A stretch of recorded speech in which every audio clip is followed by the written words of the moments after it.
quanto à política pública do município de Manaus, é importante ressaltarmos que, conforme rege-se a Lei Brasileira de Inclusão, né, acerca dos atendimentos educacionais especializados, esta secretaria, no caso a Secretaria Municipal de Educação, ela vem implementando com muito fervor, né, alguns atendimentos bem especializados. No caso, a gente vem trabalhando com uma matrícula em torno de 11 mil crianças já laudadas dentro da secretaria. E dentro desse público de quase 11 mil, né, um número mais correto seria 10.725, conforme as nossas fontes do CIGEAM. E aí, dentro desse contexto, nós temos os atendimentos educacionais especializados, que compõem o AEE da Política Nacional da Educação Especial do MEC, sobre a perspectiva da inclusão de 2008. Então, a partir daí, a secretaria ela vem implementando esses serviços, principalmente no que diz respeito às questões de profissional de apoio escolar, programas educacionais, salas de recurso, classes especiais, atendimento especializado por profissionais especializados dentro da sala de recurso. Os professores já são capacitados dentro da sala regular. Nesse sentido, a gente vem abrangendo muito mais, né, os serviços que são implementados enquanto política pública macro. Então, quando eu falo macro, é a nível nacional. E o próprio MEC, ele dá essa sistematização para os municípios, para eles implementarem as suas dinâmicas, né, públicas dentro do município de Manaus. Nesse caso, nós estamos trabalhando principalmente com dois temas que são muito sensíveis para a sociedade, né, em termos de inclusão, que são as figuras do profissional de apoio escolar e a avaliação multiprofissional. Nesse sentido, a CEMED avançou bastante, né, quando teve a publicação, né, da Portaria 2536 de 2023, em 18 de dezembro de 2023. Então, essa portaria ela vai instituir a avaliação multiprofissional como um único instrumento que vai demandar o profissional de apoio escolar, né, desmistificando, inclusive, a questão do laudo médico, quando, em verdade, o laudo médico ele é um laudo complementar, ele não pode ser um laudo obrigatório, porque acaba ele se tornando também segregatório, quando você condiciona o serviço de atendimento educacional especializado a um laudo, você está segregando, e que é um viés completamente pedagógico e não clínico, né? Então, desde 2006, com a Convenção, né, de Direitos da Pessoa com Deficiência, se desmistificou essa ideia de que a pessoa com deficiência ela é um doente, né? Hoje o foco não é mais na deficiência, mas na pessoa de direitos e deveres, né? Com as suas liberdades fundamentais, com seus direitos adquiridos como pessoa. Então, a gente desfoca do lado clínico, que quem faz a parte clínica é as terapias clínicas, né? Dentro das UBS, dos CAICs, dos CAPCIs, e aí volta-se efetivamente para a nossa essência, que é educacional, que é a questão pedagógica, da inclusão na sua essência. E lembrando, né, gente, a inclusão, ela é de fato, originalmente, acontece na sala regular. Os demais serviços são complementares ou suplementares, como a própria lei fala. São as salas de recurso, são as próprias classes especial, o profissional de apoio escolar, né, as formações, os assessoramentos, né, feito por especialistas dentro das escolas. Então, esses são os serviços que compreendem esse AE, inclusive o próprio PPP das escolas, né, o Plano Político Pedagógico das escolas. Então, isso já tem que estar implementado numa rede de apoio, para que essa inclusão de fato aconteça, não só entre a escola, a comunidade, mas também, principalmente, entre a família. A família é um dos atores principais desse processo de inclusão dentro das nossas escolas.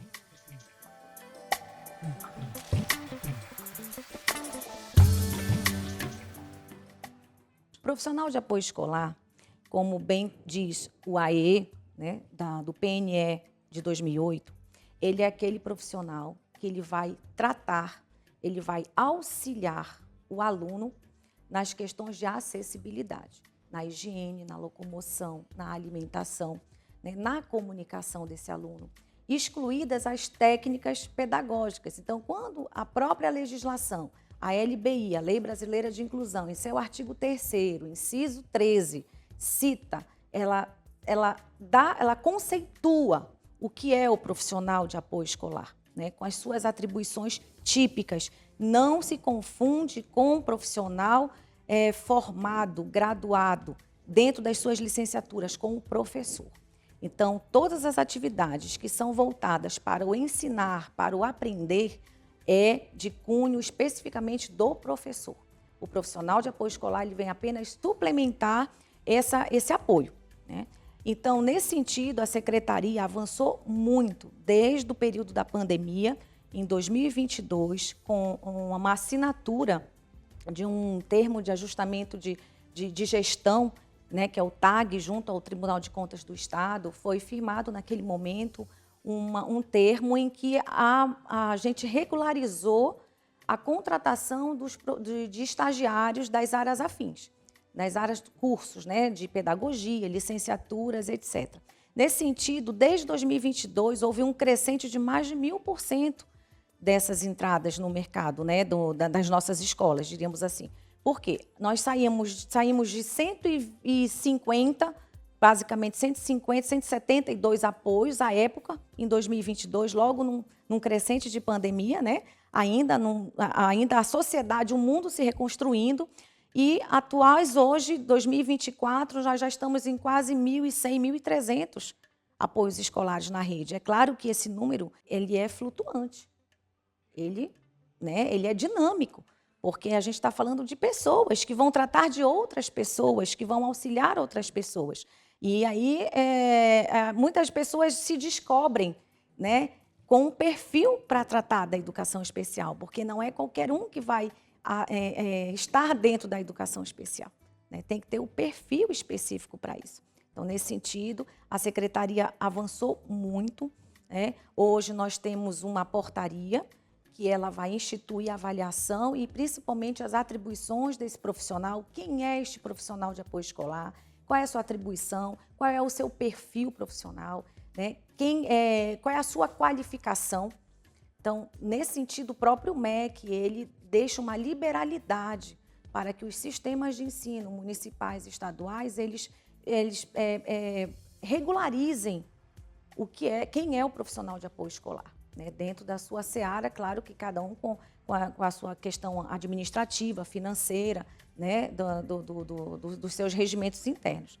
E aí a Secretaria avançou bastante. Nós já estamos não somente com profissionais de apoio escolar estagiários, mas também agora tem basicamente uns 2 meses que estamos atuando com profissionais de apoio escolar terceirizados, que também vem uma outra natureza jurídica compor esse rol que faz parte de uma política pública de inclusão da Secretaria, né? Então, esse profissional ele vai entrar dentro da escola, agora ele vai ter 40 horas, né? Ele vai trabalhar 40 horas, diferente do estagiário que trabalha 20, por conta da própria legislação de estágio, né? Ele é uma força-tarefa muito mais em tempo integral dentro da unidade escolar. Ele está entrando capacitado, formado, né, por todo o nosso corpo de técnicos e formadores da nossa divisão de formação do magistério, nossa DDPM, né, juntamente com algumas diretrizes da própria Gerência de Educação Especial da CEMED. Então, nesse sentido, essa rede de apoio se fortaleceu muito. E a portaria 2536, como eu falei, de 2023, ela vem chancelar todo esse trabalho da Secretaria enquanto política pública efetiva de inclusão. Essa política pública ela é uma política pública de Estado, né? Ela não é de governo, ela é de Estado, porque ela precisa ser feita a inclusão em todos os setores, né? Seja no setor empresarial, institucional, né? da pessoa jurídica, da pessoa física, em todos os segmentos da sociedade. Precisa ver a inclusão como transversalidade, porque é algo que você não decide se vai incluir ou não, você tem a obrigação de incluir, né? Esse é o contexto exatamente quando vem a figura da Convenção dos Direitos da Pessoa com Deficiência, que a inclusão está no romper das barreiras atitudinais, né? Então, essas barreiras atitudinais, não só da escola, mas em todos os níveis e modalidades da educação. Nesse sentido, a gente pensa assim, que as IES, né, as instituições de ensino superior, sejam elas públicas ou privadas, elas precisam se modernizar o seu currículo, né, no sentido de ofertar, não como uma especialização, porque quando você oferta como uma especialização, você está dando como se fosse uma opção, quando na verdade a inclusão ela não é uma opção, ela é algo para ser efetivado pela sociedade, para ser imposto, né? Você não opta em incluir ou não, você estar ali para incluir.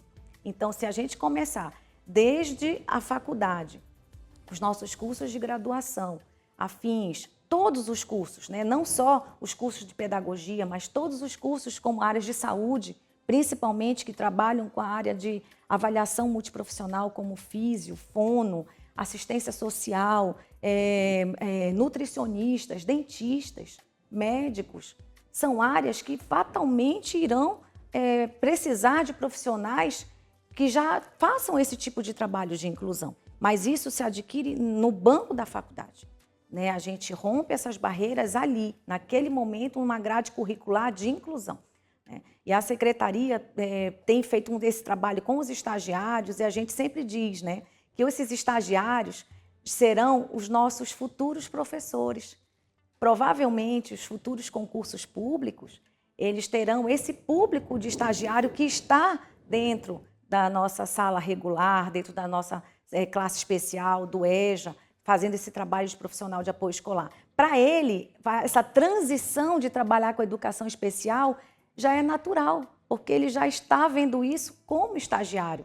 Quando ele migrar para o lado da graduação, isso vai ser algo muito, né, suave para ele. Então, muitos graduandos da área de fisioterapia, de nutrição, fono, falam que ainda não identificaram esse tipo de currículo dentro das suas universidades. A avaliação multiprofissional, ela compõe um dos serviços do AE, né, do atendimento educacional especializado. E ela vem exatamente romper essas barreiras com a questão clínica. E essa avaliação multiprofissional é composta por basicamente 6 profissionais, que é o fono, o físio, o assistente social, o nutricionista, o pedagogo, o psicopedagogo e o dentista, quando há uma necessidade específica. Nesse sentido, esses profissionais eles vão fazer uma avaliação multiprofissional na criança dentro de um viés pedagógico. A secretaria hoje está basicamente com 2 centros municipais de educação especial, o agora recém-inaugurado Yumi Odani, né, que é o antigo André Vidal, ali na Maceió, que agora houve uma modificação na nomenclatura, né, então a gente atenta para isso, porque agora o nosso CME é Yumi Odani, e nós temos o outro CME que foi também recém-inaugurado, chamado Delano Almeida.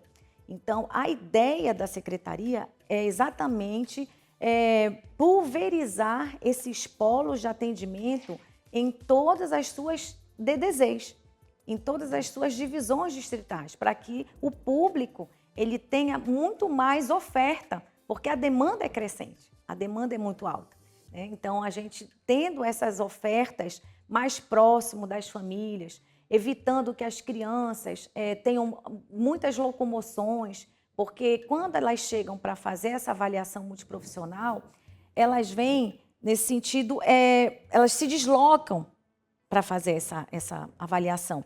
E muitas vezes o deslocamento desregula essa criança. E essa criança chega conosco, muitas vezes não é a rotina dela, né? Então, isso também pode impactar, sim, né, no atendimento dessa avaliação para ter alterações de comportamento, porque o que eles vão avaliar é exatamente a parte da psicomotricidade, do cognitivo, se está preservado, se não, as suas potencialidades, né, as suas habilidades motoras. E se ela chega desregulada, isso pode sim comprometer uma avaliação multiprofissional, né? E nesse sentido a secretaria ela vem ampliando outros locais para que essa avaliação seja feita. Então, até início desse ano, nós só tínhamos um centro municipal. Hoje já são 2, provavelmente até final do ano já teremos 3 centros municipais, né, de educação especial, exatamente com essa ideia de ampliar esse atendimento ao público-alvo da educação. As salas de recurso, também outro serviço de atendimento educacional especializado, ela sempre ocorrerá no contraturno da escola. Preferencialmente, ela deve existir dentro da unidade escolar, do qual tem aquela criança PCD, ou, caso não existindo, ela vai funcionar em outra unidade escolar. Isso é o próprio as diretrizes das salas de recursos do MEC que comenta sobre isso. Nesse sentido, as nossas salas de recursos atualmente são 183 salas, né, voltadas todas com profissionais especializados, porque é uma exigência da sala de recurso. Aí é que vem a nomenclatura, atendimento educacional especializado. Especializado porque é um professor graduado e especialista em educação especial.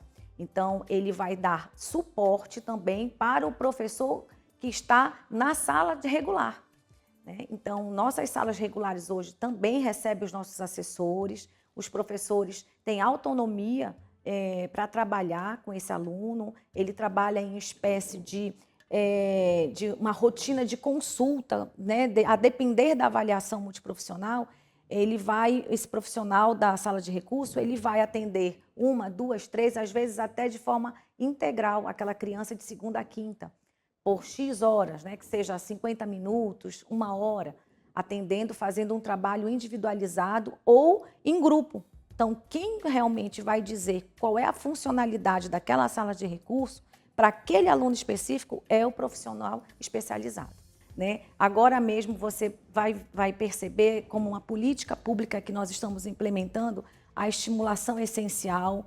Alguns chamam de estimulação essencial na primeira infância, outros chamam de estimulação precoce, né? E implementação, uma lei de estimulação do município, que é uma outra política pública também já em vigor, né? Então, essa legislação ela vai desde o início da idade creche, fazer essas estimulações nessa criança. Essa criança já vai estar sendo inclusa, né, dentro da área da educação, dentro da sociedade. Quando ela chegar no ensino da educação básica, na primeira série, ela já vai chegar o quê? Regulada. Ela já vai chegar completamente socializada. Então, quanto mais cedo, mais precocemente a gente implementar essas políticas públicas de inclusão, não só na pessoa com deficiência, mas também para toda a sociedade, quanto mais cedo a gente, né, levantar esta bandeira como política pública obrigatória, isso será muito mais equitativo, né, igualitário na sociedade.